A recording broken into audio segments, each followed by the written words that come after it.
In the recent Crownfall update, we finally get a new story update, and that's what we'll be covering in this video. The last time we got anything was in 2020 with the Queen of Pain Arcana, which gave us a glimpse of the Dota underworlds, so we are absolutely celebrating, because those years are really adding up.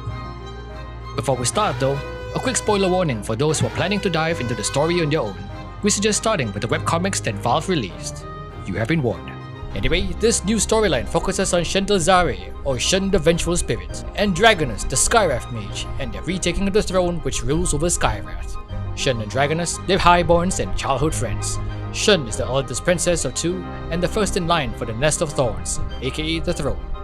And Dragonus, a high-ranking mage in the court of the ghastly Eerie, who was sworn by birth to protect those who sit within the nest. And to put their relationship into context, Shen was and still is the love of his life.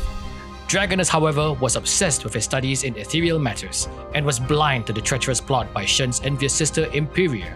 By the time Dragonus realized this, Shen had been stripped of her wings and casted out to Midgate where the Flightless dwells. But even with his intent locked on restoring his loved one, Dragonus was bound by his duty to the now Queen Imperia or lose the magic tied to the nest.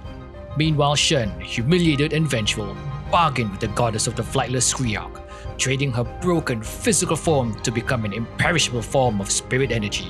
Thus, a loyal worshipper of Skriok was born, and the vengeful spirit emerged.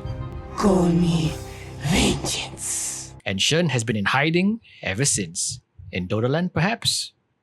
On her Ascension Day, Queen Imperia sensed an uprising brewing against her. As a precaution, she assembled forces to keep Skywrath in check. At this stage, she may have even been suspicious of Dragonus' loyalty, but it's too early to say. Meanwhile, Dragonus had left to reunite with Shen at the Temple of Skriok, assisted by a mysterious monk who summoned the former princess into the physical realm. The two friends caught up and talked of restoring order to the realm, but Shen is hesitant. Would anyone from the ghastly Eerie want her back? Would they even remember her? The monk rebukes these thoughts and proceeds to reveal herself to be the goddess Skriok, who's perishing due to the ban of her worship imposed by Queen Imperia.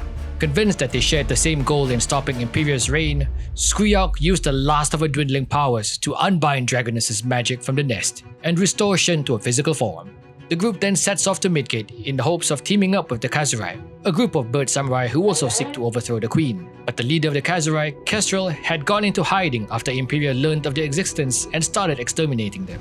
The trio seek help from an informant named Bakit, who owns a meat shop at the Midgate markets. This is when we also learned that there were two leaders of the Kazurai, Kestrel, the first initiate of the Kazurai, and Crow, the founder. The group then proceeded to where the Kazurai were initially thought to be holed up in a hidden temple. Unfortunately, the temple had been ransacked when they arrived, and Skywrath Queen's guards were swarming the area. Luckily, they were greeted by Gondar, the bounty hunter, who led them through a secret passage to the temple safely, but the Kazurai weren't there. As they delved deeper into the temple, they met Pudge, who was on cleaning duty.